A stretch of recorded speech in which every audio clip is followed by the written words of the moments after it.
Assalamualaikum warahmatullahi wabarakatuh. Perkenalkan, saya Farah Nurhaliza dari Program Studi Pendidikan Ekonomi, Fakultas Keguruan dan Ilmu Pendidikan Universitas Jember.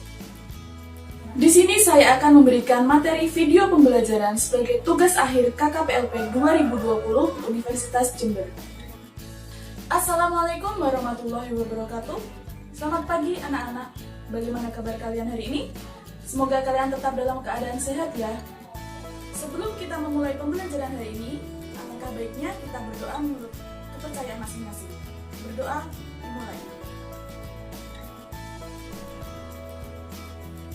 Berdoa selesai.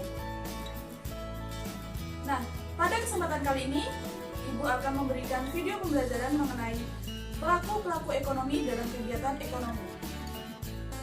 Tujuan pembelajaran kita hari ini adalah siswa mampu menjelaskan konsep kegiatan produksi.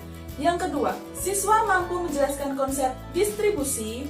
Yang ketiga, siswa mampu menjelaskan konsep kegiatan konsumsi. Dan yang keempat, siswa dapat mengetahui hubungan antar pelaku ekonomi. Dan yang terakhir yaitu siswa dapat menjelaskan peran pelaku-pelaku ekonomi. Apakah kalian tahu apa kegiatan ekonomi itu?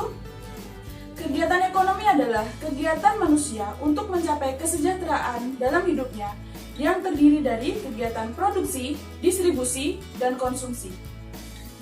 Yang pertama yaitu kegiatan produksi. Kegiatan produksi adalah kegiatan menambah nilai guna suatu barang atau menciptakan benda baru untuk memenuhi kebutuhan manusia. Dalam proses produksi, produsen memerlukan faktor-faktor produksi untuk menunjang kegiatan produksinya, yang terdiri dari faktor produksi alam, tenaga kerja, modal, dan keahlian. Yang selanjutnya yaitu teori perilaku produsen. Yang pertama, fungsi produksi. Tujuan utama produsen yaitu untuk memperoleh keuntungan yang maksimal. Sedangkan untuk memperoleh keuntungan yang maksimal, produsen harus pintar untuk mengkombinasikan faktor-faktor produksi yang dimilikinya. Yang selanjutnya yaitu teori produksi. Teori produksi terdiri dari dua, yaitu teori produksi dengan satu input yang berubah dan teori produksi dengan dua input yang berubah. Teori dengan satu faktor input yang berubah yaitu teori yang menggambarkan hubungan antara tingkat produksi suatu barang dengan jumlah tenaga kerja yang digunakan untuk menghasilkan barang tersebut. Suatu proses produksi memerlukan faktor-faktor produksi untuk menghasilkan barang atau jasa. Jika salah satu faktor produksi bertambah, maka output juga akan bertambah. Nah, dengan bertambahnya output produksi ini disebut dengan produk marginal.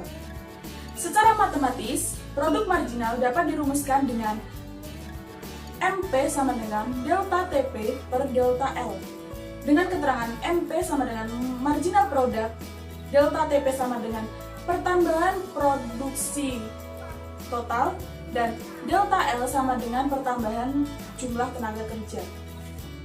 Yang selanjutnya yaitu teori produksi dengan dua faktor input yang berubah, yaitu teori yang menggambarkan faktor produksi yang mengalami perubahan yaitu tenaga kerja yang terus-menerus bertambah dengan satu faktor produksi lain yang jumlahnya tetap. Yang kedua yaitu distribusi. Apa sih kegiatan distribusi itu? Kegiatan distribusi adalah kegiatan menyalurkan barang dari produsen ke konsumen.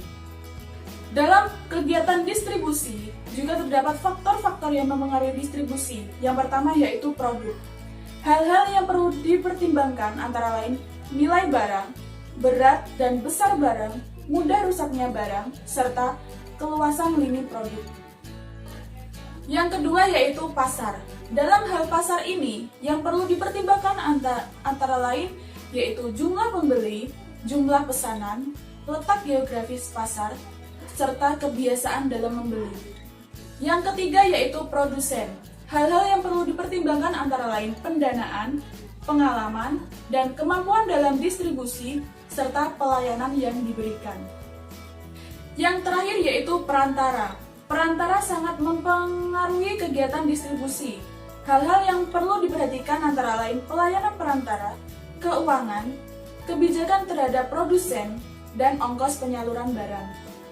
Yang terakhir yaitu kegiatan konsumsi. Kegiatan konsumsi adalah kegiatan menghabiskan nilai guna suatu barang atau menghabiskan nilai manfaat suatu benda, barang atau jasa untuk memenuhi kehidupan manusia.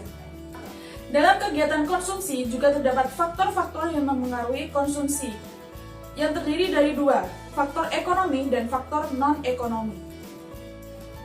Untuk faktor ekonomi, antara lain tingkat pendapatan, tingkat harga barang, serta ketersediaan barang dan jasa.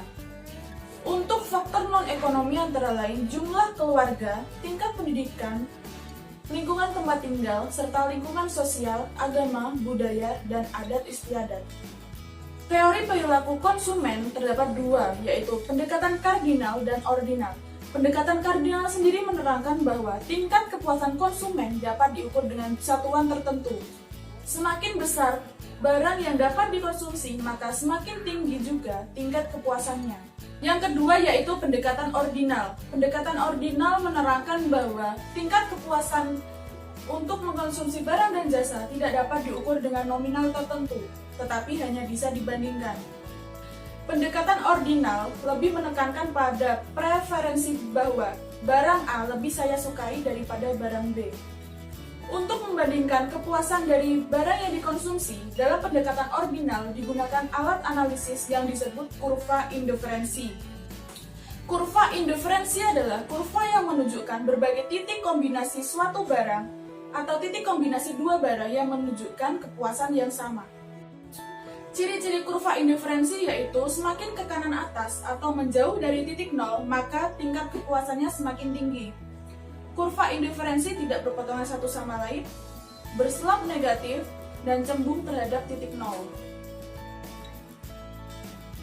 Selanjutnya kita masuk materi yang kedua yaitu peran pelaku-pelaku ekonomi. Pelaku ekonomi sendiri yaitu subjek kegiatan ekonomi, baik perseorangan ataupun badan atau organisasi. Pelaku-pelaku ekonomi terdiri dari rumah tangga konsumsi, rumah tangga produksi, pemerintah atau negara, dan masyarakat luar negeri. Yang pertama yaitu rumah tangga konsumsi. 1. Rumah tangga konsumsi sebagai konsumen berperan untuk menghabiskan nilai barang yang dihasilkan dari rumah tangga produksi. Yang kedua yaitu rumah tangga konsumsi sebagai pemilik faktor produksi. Faktor-faktor produksi yang ditawarkan berupa tanah, modal, tenaga kerja, dan keahlian. Yang ketiga yaitu rumah tangga konsumsi sebagai penerima imbalan. Rumah tangga konsumsi juga berhak menerima imbalan yang berupa sewa tanah, bunga modal, upah atau gaji, dan laba. Yang selanjutnya yaitu rumah tangga produksi. Yang pertama, rumah tangga produksi sebagai produsen. Rumah tangga produksi menghasilkan barang dan jasa yang diperlukan untuk rumah tangga konsumsi. Yang kedua yaitu rumah tangga produksi sebagai pengguna faktor produksi. Supaya dapat menghasilkan barang dan jasa, rumah tangga produksi memerlukan faktor-faktor produksi yang dihasilkan dari rumah tangga konsumsi yang berupa modal, tenaga kerja, alam, dan keahlian. Yang ketiga yaitu rumah tangga produksi sebagai agen pembangunan. Dalam hal ini, rumah tangga produksi membantu pemerintah untuk kegiatan pembangunan nasional, seperti pembangunan jembatan, pembangunan infrastruktur, dan lain-lain. Yang selanjutnya yaitu rumah tangga pemerintah atau negara. Yang pertama sebagai pengatur. Pemerintah mengatur lalu lintas perekonomian negara untuk menjaga stabilitas ekonomi dan mencegah terjadinya kekacauan yang dapat merugikan masyarakat banyak. Yang kedua yaitu rumah tangga negara sebagai konsumen. Kegiatan konsumsi yang dilakukan pemerintah bertujuan untuk menjalankan roda pemerintahan, antara lain menggunakan alat-alat kantor, menggunakan tenaga ahli, dan lain-lain. Yang ketiga yaitu rumah tangga negara sebagai produsen. Pemerintah juga bertindak sebagai produsen untuk menjalankan berbagai perusahaan milik negara, seperti PLN, Pertamina, dan PDAM. Yang terakhir yaitu masyarakat ekonomi luar negeri. Yang pertama sebagai konsumen. Masyarakat luar negeri sebagai konsumen dari barang-barang yang dihasilkan dari negara lain atau barang-barang yang diimpor dari negara lain. Yang kedua yaitu masyarakat luar negeri sebagai produsen. Masyarakat luar negeri juga berperan sebagai produsen dari barang dan jasa yang dihasilkan. Kemudian barang dan jasa tersebut diekspor ke negara lain. Dan yang terakhir yaitu masyarakat ekonomi luar negeri sebagai investor. Bagaimana anak-anak? Apakah sudah paham materi yang Ibu sampaikan? Kesimpulannya adalah kegiatan ekonomi terdiri dari 3 kegiatan, yaitu kegiatan produksi, konsumsi, dan distribusi. Ketiga kegiatan ini saling berhubungan satu sama lain, tidak bisa dipisahkan, mereka berhubungan. Dan yang kedua yaitu peran pelaku kegiatan ekonomi. Pelaku-pelaku ekonomi terdiri dari rumah tangga konsumsi, rumah tangga produksi, rumah tangga negara atau pemerintah, dan masyarakat ekonomi luar negeri. Bagaimana anak-anak? Apakah sudah paham? Sudah mengerti dengan materi yang disampaikan? Bila sudah, demikian video pembelajaran kali ini supaya bermanfaat bagi kita semua. Terima kasih atas perhatiannya. Wassalamualaikum warahmatullahi wabarakatuh.